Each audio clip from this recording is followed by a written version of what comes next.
Okay, it is March 22nd, actually 23rd now, because we're in the wee hours here. We're actually at the Rainbow Bar and Grill here, and I got two members of Crucified Barber here with me. They're from Sweden. I have Ida and Nicki. Hello, everybody.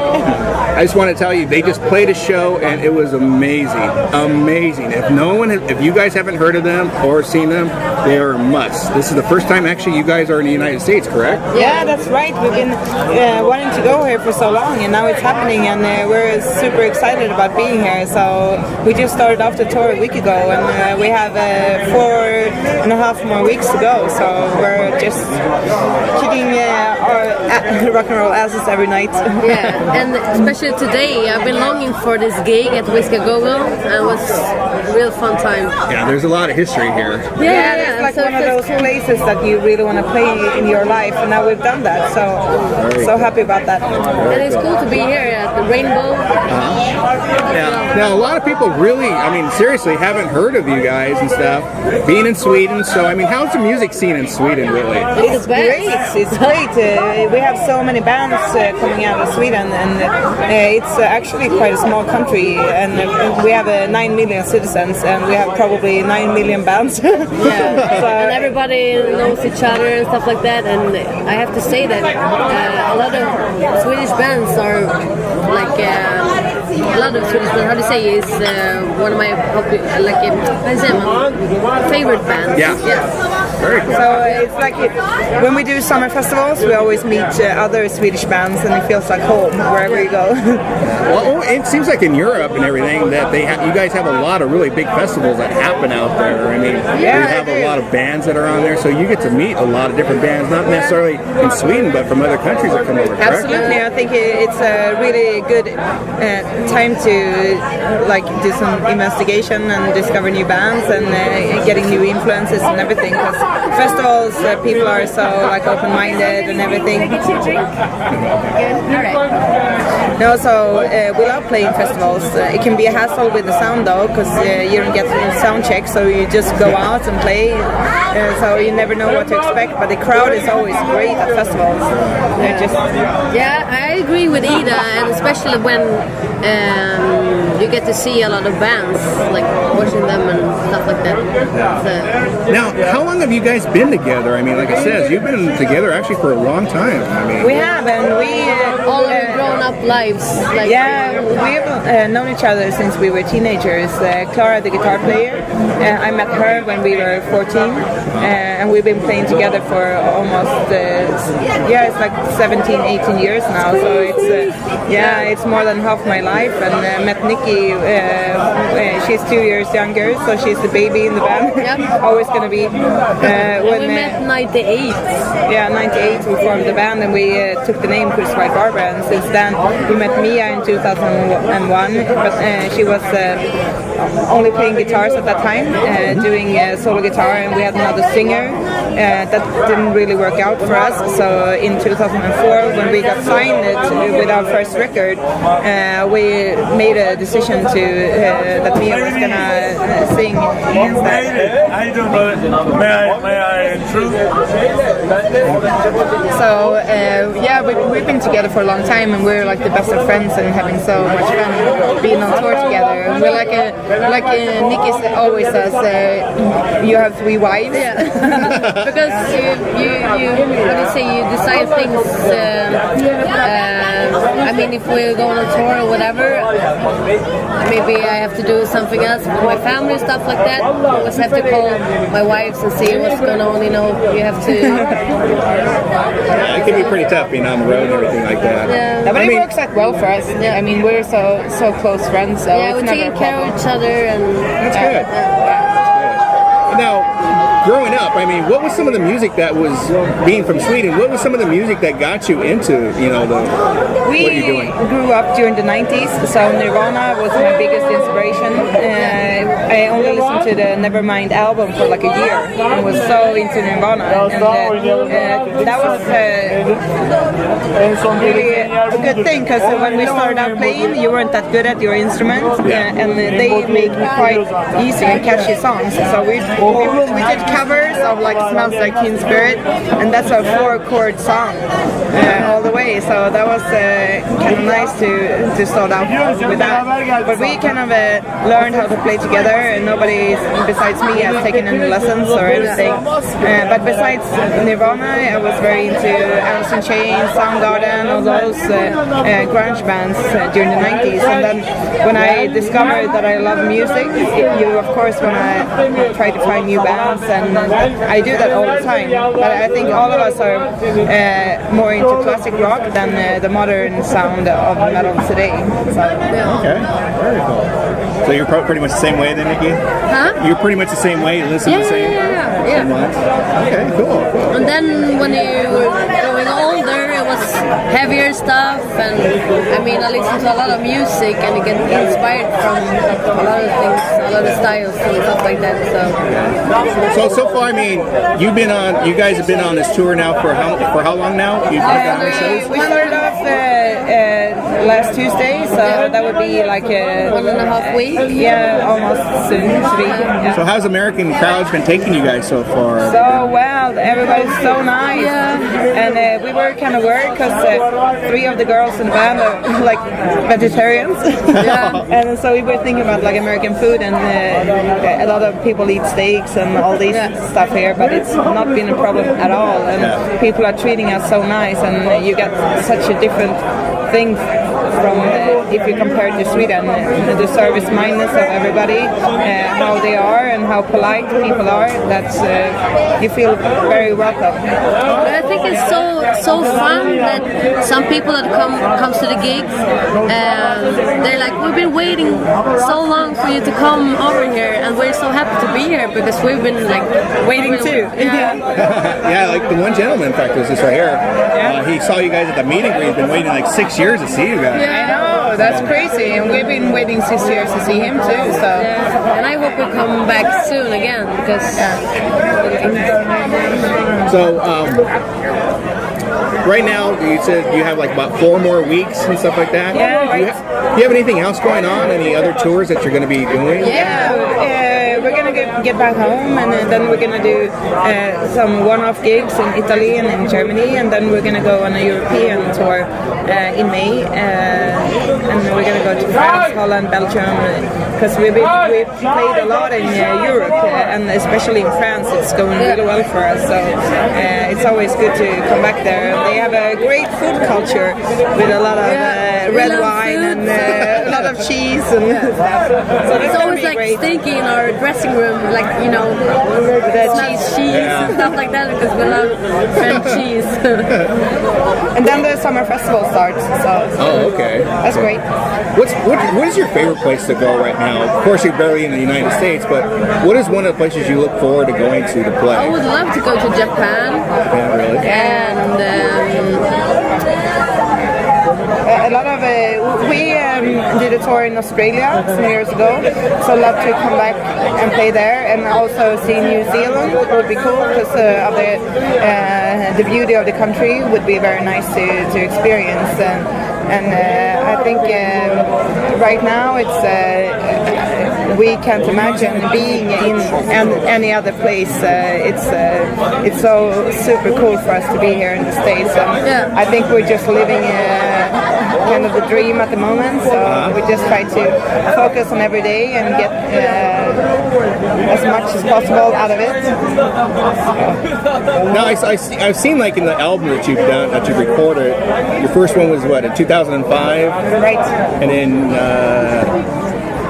Till Death Does Us Party was 2008, and then... No. Yeah, we recorded 2008, and then we released it 2009. 2009? Yeah. Okay. And then now Midnight Chase is done, what, last year or this year? Last year. Just it's like every third year. It seems like you guys are...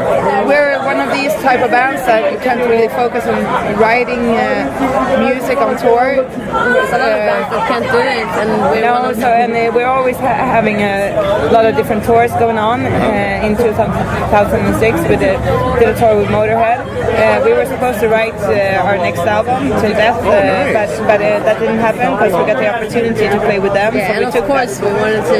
Yeah, and so it's always like, oh, now we gotta go home, focus on writing an album, and something comes up. Yeah, and it's always been like that. Who can say no when Lemmy calls someone to with him? What's the writing process for you guys? I mean, how do you guys come into a song? Does somebody come in with some kind of riff, some music, or how does the process start? It's actually kind of a complicated way of working. I guess that's why it takes a long time, because we don't have a main songwriter in the band. Everybody writes the songs, and sometimes somebody comes up with a riff, sometimes somebody comes up with a whole song and an idea or a melody or whatever, or lyric verse, and then we take everything down to the rehearsal place and get it all together.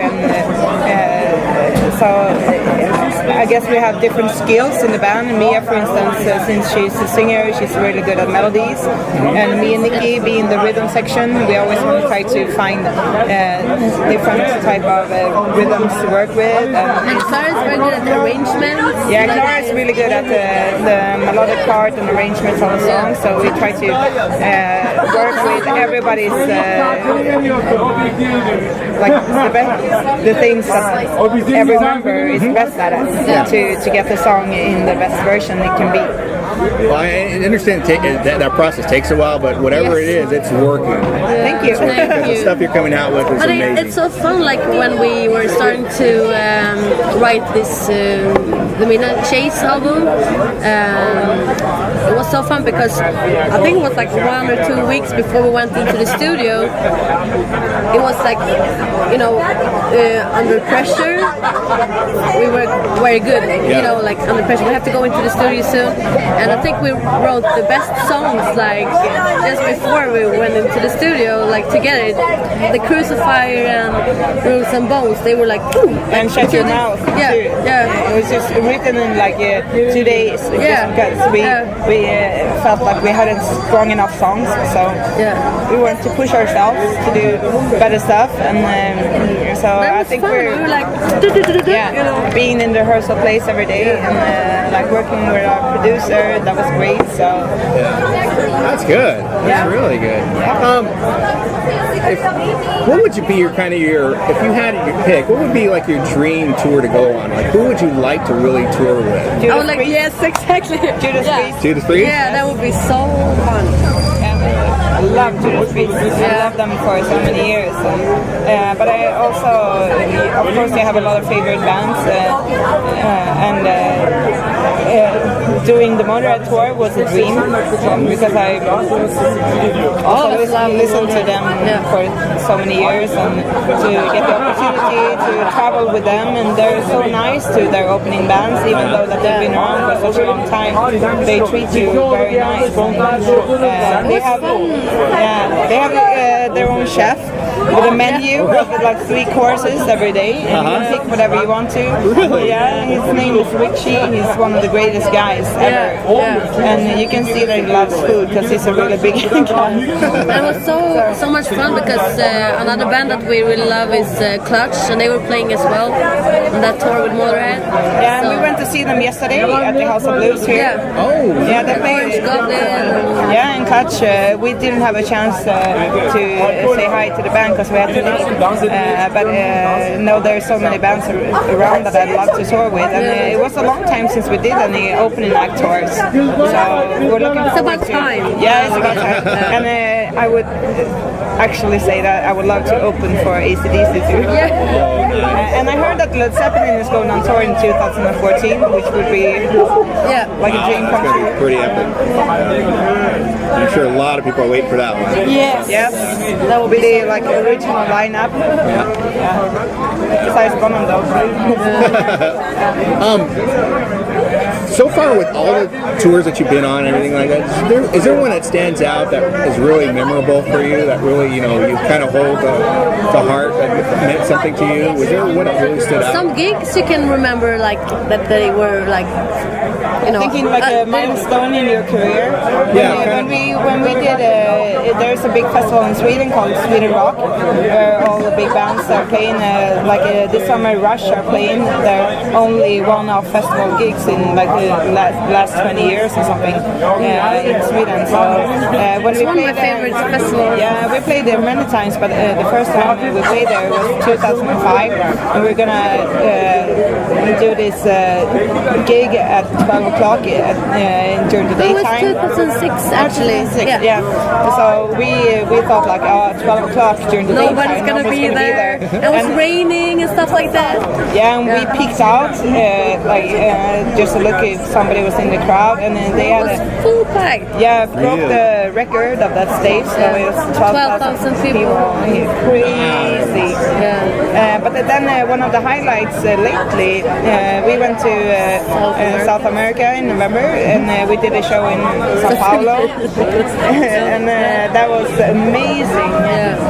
The South American crowd is something completely different. Yeah. That gig was like, I had goosebumps during the whole set. I was like, they're screaming like during They the knew whole songs. all the lyrics from the words Really? to the end. Wow. And then Mia, she lost herself in one song, and the crowd picked it up. I was like, what is happening? What's going on? This is And we rolled in with a van in the afternoon. Like, what are all these people waiting for? Standing in line, like 300 people just standing in line. Like, what are they waiting for? Oh, they're waiting for us. yeah. Nice. So that was really, and we are friends with the Sepultura guys, so they were there at the show. And Paolo actually being our security guard when we sold merch because people were so crazy. So he was like trying to hold people up. Are you okay, girls? Should I brought some beers for you? And hey. That's cool. That's really cool. Well, now there's the flip side of that question. Has there been a show that has been just disastrous where, oh my God, this is Some happening? metal in Italy, for example. There is a big festival in Italy called Gods of Metal, and we had our German backline tech, and he's really good, but he tuned our instruments in different tuning, and it's a huge stage. Yeah. So you can't even almost see each other because it's I so was big. 30 meters like back in the back. Yeah. And so we were all in different tunings, and Clara comes over to my side and like, tune your fucking bass, and it's so bright outside, so you can see the light on the tuning. It was like the earliest gig we ever had. Yeah, 10 in the morning, and it's totally packed. And since it's so bright outside, you can see the light on the pedal tuner. So you can't see it? So I can see what I'm doing. So I'm going back to the backline tech, like, it's fucked up here. And Clara is doing the same thing. So it ended up being Nicki and Mia doing a jam out for like 3 minutes. Yes. Yeah. That was weird. We were like, what is happening? They're gone, on stage. Yeah. Ida and Clara, they went back to just, So what you do, of course, you just started jamming and drums then, and the song. and then we did this signing session after the gig, and people were so stoked about the show. It was so fucking great. Like, no, it wasn't. It was horrible. We can do so much better. But it's for us nowadays we're not too worried about if we know that we can play well, but the technical part is always like something that you worry about. How is the sound going to be on stage? And because especially at festivals, since you don't have a sound check, it's hard. Oh, really? Oh, interesting. Yeah. Have a Guinness? Yes, please. Anybody else? No, I'm fine. Oh, I'm two. Cheers. Sorry. That's okay. So you have that. Have you guys been inspired to maybe write any new material while being on this tour? All the time. Yes. We started off and it was a big chaotic mess on this tour. Now I think we're getting things together, and I think we got already after 1 week so many stuff that we can write about. Yes. Nice. Very cool. Well, I just want to thank you guys for your time. Thank you. But I do want to say this, like I said, it's like I said just a while ago, you guys are in a male-dominant world, but there's no doubt with the music that you're putting out, you guys can stand toe-to-toe with any of those bands. I mean, I hope that you guys continue. Yeah, we're gonna do that. I mean, the word will get out sooner or later and stuff like that. And hopefully you'll be able to draw more crowds, and I hope to see you back here soon. Yeah, we will love to come back. We will come back for sure. How can anybody find you? I mean, can they find you on, do you have any websites? We get crucifiedbarber.com, and we get Crucified Barber on Facebook, on Twitter, and everything. So hook us up on the social medias, and you're gonna get all the updates on what's going on. Okay, fantastic. Well, I want to thank you guys for your time. I know you guys are busy and everything. Thank you. Like that. And I want to recommend everybody, if they have the time to go to Europe this summer, we're gonna play at Summer Fair Festival with Iron Maiden and a lot of great bands. Nice. Come there. Alrighty, thank you. Thank you. Thanks.